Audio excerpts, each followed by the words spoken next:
Shalom Bapak Ibu dan saudara-saudari yang kekasih di dalam Tuhan Yesus Kristus. Selamat pagi. Apa kabar semuanya? Saya yakin bahwa kita semua dalam lindungan dan pertolongan Tuhan. Kita bersyukur kepada Tuhan kalau kita boleh bertemu lagi di dalam persekutuan doa dan renungan firman Tuhan pada pagi hari ini. Dan marilah kita memulai dengan memohon pertolongan Tuhan, kita berdoa.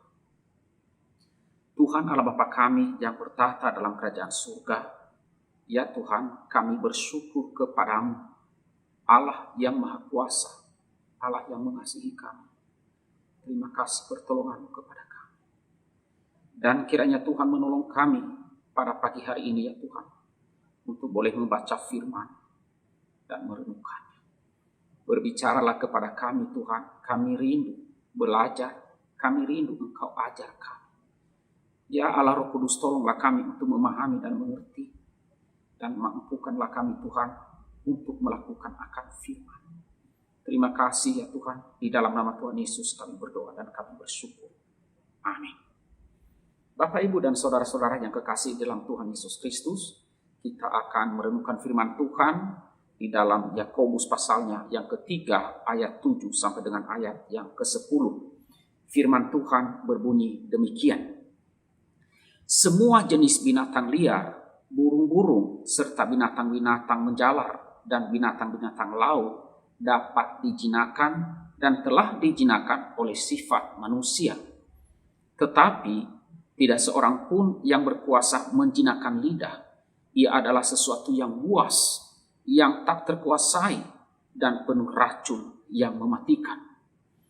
Dengan lidah kita memuji Tuhan Bapa kita, dan dengan lidah kita mengutuk manusia yang diciptakan menurut rupa Allah. Dari mulut yang satu keluar berkat dan kutuk. Hal ini, saudaraku, tidak boleh demikian terjadi. Amin.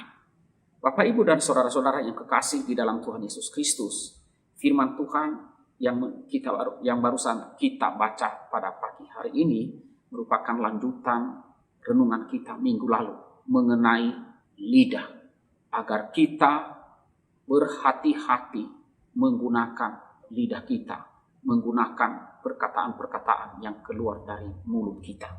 Nah, saudara-saudaraku yang kasih dalam Tuhan, lidah memang sesuatu yang kecil, merupakan bagian tubuh kita yang terkecil, tetapi pengaruhnya amat sangat besar. Dan di bagian yang satu ini, saudara, di ayat 7 sampai 10 ini, kenapa kita harus menguasai lidah kita? Yakni karena lidah adalah sesuatu yang tidak mudah untuk dikendalikan di dalam ayat 7 dan 8. Saudara, perkataan-perkataan jelek ataupun gosip-gosip yang jelek, fitnah-fitnah, kata-kata kasar dan humor yang menyinggung perasaan orang lain, semua itu keluar dari mulut kita, dari lidah kita yang sulit untuk dikendalikan. Di dalam ayat 7, Yakobus mengatakan bahwa semua jenis binatang liar, burung-burung, serta binatang-binatang menjalar dan binatang-binatang laut dapat dijinakan dan telah dijinakan oleh sifat manusia. Saudara, itu betul sekali. Manusia bisa melatih burung. Manusia bisa menjinakkan harimau ataupun singa sekalipun, binatang-binatang buas. Dan juga bisa menjinakkan ular berbisa. Bisa dijinakkan, bisa menjadi sahabat. Tetapi Yakobus di dalam ayat yang ke-8, ia memperingatkan kita akan sesuatu yang lebih penting, yaitu tetapi tidak seorang pun yang berkuasa menjinakkan lidah. Ia adalah sesuatu yang buas, yang tak terkuasai, dan penuh racun yang mematikan. Saudara, perhatikan di situ di dalam ayat 8 itu dimulai dengan kata tetapi. Nah, kata tetapi ini merupakan kata yang menghubungkan atau kata penghubung yang sangat penting, yang menyatakan perbedaan yang sangat nyata mengenai apa yang dapat dilakukan oleh manusia terhadap binatang bahkan binatang buas dan binatang berbisa sekalipun, tetapi tidak dapat dilakukan terhadap lidah kita. Lidah adalah sesuatu yang liar, buas, dan tidak seorang pun berkuasa untuk menjidakkan lidah. Nah, saudaraku yang kasih dalam Tuhan, betapa seringnya lidah itu mengatakan sesuatu yang tidak ingin kita katakan. Seakan-akan perkataan itu melompat keluar begitu saja dari mulut kita, dari lidah kita, tanpa mampu kita kendalikan. Lidah itu juga bagaikan racun yang dapat membunuh, baik secara perlahan-lahan maupun seketika, tanpa kita merasakan sakitnya. Betapa seringnya orang-orang jahat menyuntikkan sedikit racun dalam percakapan, dengan harapan racun itu akan menjalar dan akhirnya mencapai seseorang yang ingin disakiti olehnya. Lidah-lidah beracun yang telah menghancurkan kehidupan pribadi, keluarga, seluruh jemaat, bahkan masyarakat. Nah, saudara-saudaraku yang kekasih dalam Tuhan Yesus Kristus, benar sekali bahwa tidak seorang pun berkuasa mengendalikan lidah. Namun demikian, kita jangan putus asa, karena ada Allah yang menciptakan kita dan Allah yang mengasihi kita.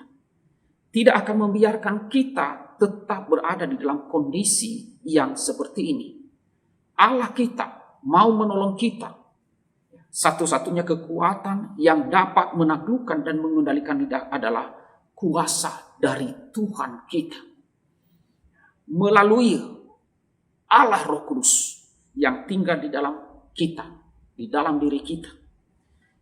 Biarlah kita membiarkan Roh Kudus yang tinggal di dalam diri kita itu mengendalikan seluruh tutur kata kita, mengendalikan seluruh perkataan kita,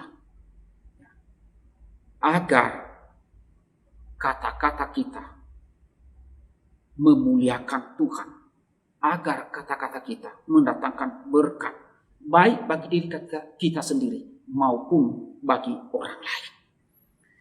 Saudara-saudara yang kekasih di dalam Tuhan kita Yesus Kristus, hari ini kita telah belajar 3 poin mengenai tentang lidah. Dan kita telah belajar agar kita berhati-hati menggunakan lidah kita ini. Yang patut kita renungkan pada hari ini adalah bagaimana selama ini kita menggunakan lidah kita. Apakah kita telah menggunakannya untuk kebaikan atau kejahatan?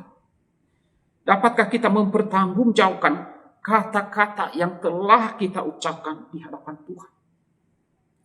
Dan di dalam ketidakmampuan kita mengendalikan dan lidah kita dan menuntun lidah kita ke haluan yang benar, maukah kita mengundang Roh Kudus Allah untuk masuk dan mengambil alih kemudi kehidupan kita, mengambil alih kemudi lidah kita? Saudara, jangan menunda, mohonlah kepada Tuhan, datanglah kepada Tuhan, mintalah kepadanya. Untuk apa? Untuk mengendalikan perkataan kita agar dia menguasai setiap kita. Biarlah kita memberikan lidah kita dan hati kita kepada Tuhan, dan kita minta, memohon kepadanya agar dia memberikan kepada kita lidah yang dapat memuliakan nama Tuhan dan memakai lidah kita itu menjadi berkat bagi orang lain, dan agar kerukunan dan kehidupan berjemaat tetap terpelihara. Kiranya Tuhan memberkati saudara dan saya agar kita menggunakan lidah kita dengan berhati-hati, dengan terkendali, dan bagi kemuliaan nama Tuhan. Amin. Mari kita berdoa. Tuhan Allah Bapa kami yang bertahta di dalam kerajaan surga, ya Tuhan, kami bersyukur kepadamu Tuhan. Engkau terus-menerus mengajar setiap kami dan terus-menerus menghendaki setiap kami untuk benar-benar mentaati akan firman. Tuhan, tolonglah setiap kami apa yang telah kami pelajari pada hari ini supaya kami benar-benar menerapkannya. Dan kami juga memohon kepada Tuhan, tolonglah kami di hari-hari kami ini ya Tuhan. Mohon Tuhan yang terus melindungi kami di tengah-tengah ketakutan kami karena virus corona yang masih terus merebak. Kami mohon perlindungan-Mu, lindungilah kami ya Tuhan. Dan kuatkanlah iman kami. Dan biarlah kami boleh tetap setia kepada-Mu dengan menunjukkan kami selalu bersekutu dengan Engkau setiap hari. Merenungkan firman-Mu, berdoa kepada-Mu ya Tuhan.